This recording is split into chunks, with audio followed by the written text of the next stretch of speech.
The women who first showed up in Frankfort to start a third summer's iteration of the Congregational Summer Assembly were not fragile flowers.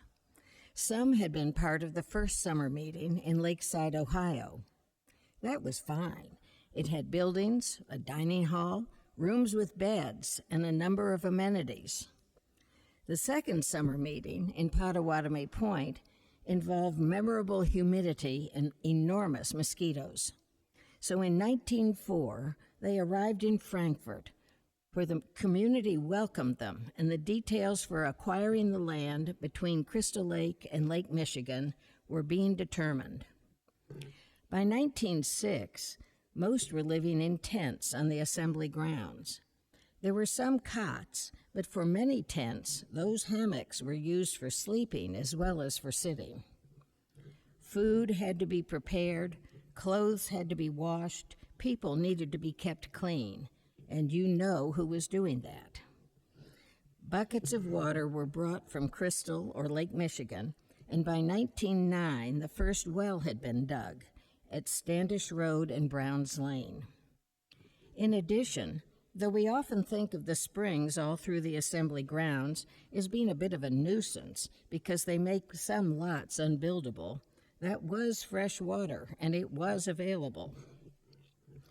Not everyone is cut out to sleep in a tent in the rain with the raccoons, the porcupines, and the deer. Dr. Bennett's contribution made it possible to build the lodge in 1906, which contained within it a small dining hall. Fitted with oil lamps at the start, by 1920 it had electricity and indoor plumbing.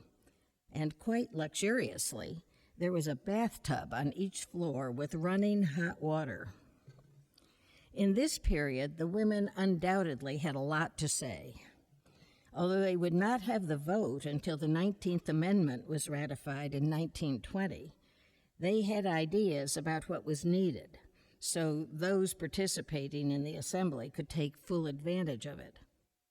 In 1910, the Board of Trustees named a committee of 10 ladies to cooperate with the board in, quote, caring for, beautifying, and improving the grounds and property of the assembly. Their first works included dining room sanitation and laundry for the lodge, in addition to eliminating poison ivy on the grounds, picking up trash, and controlling speeding automobiles. We have become so accustomed to seeing our forebears here in black and white that we often think of them in an impersonal way. It can be easy to forget that they were like us. They enjoyed the outdoor activities, and when the young people came to them with an idea, it was the women who either encouraged the board to adopt it or found the funds to make it happen. So Mayflower Field became a playing field for all ages. There were dances and other youth activities. As more and more people were swimming in Crystal Lake, the women suggested safety patrols on the beach and insisted that girls be in the first and all life-saving classes. Here, a group of teenage girls are off on a 3-day camping trip. Social activities of all kinds took place in the tented neighborhoods, and as more people built cottages of their own, the women planned activities that would encourage both getting to know new people and raising funds for suggested projects. By the mid-1920s, teas were held every Tuesday afternoon. The assembly was divided into groups by neighborhood.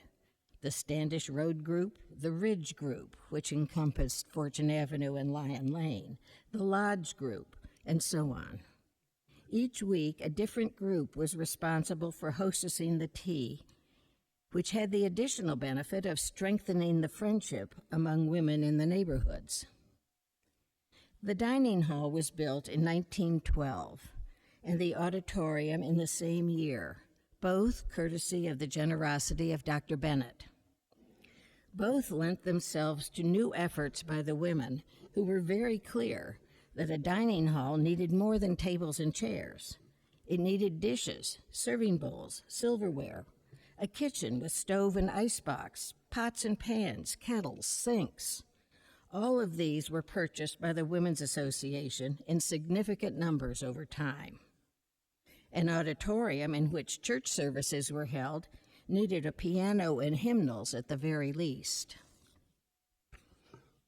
In 1926, the Board of Trustees was presented with a request from the Women's Auxiliary Board for a formal organization open to all the summer group of women.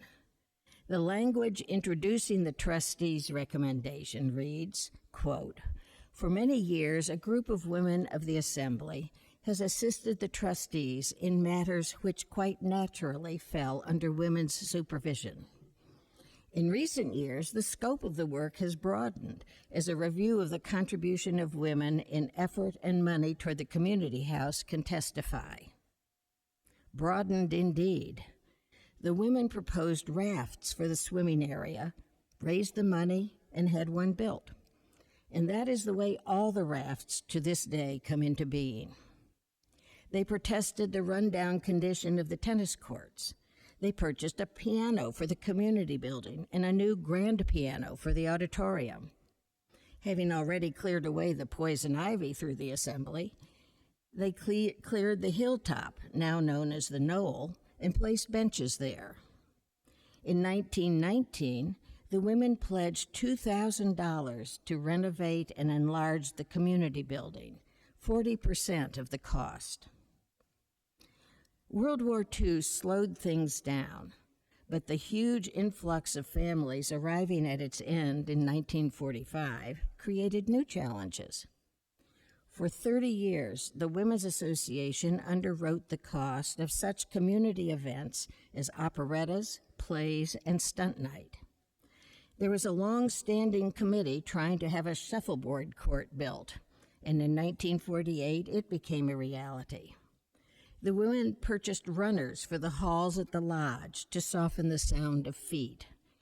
The lodge also got a living room heater and a new hot water heater, as well as lawn chairs for the front.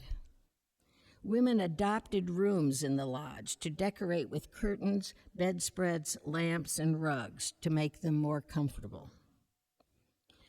The family night dinner became a significant community building event, typically with one held in July and the other in August.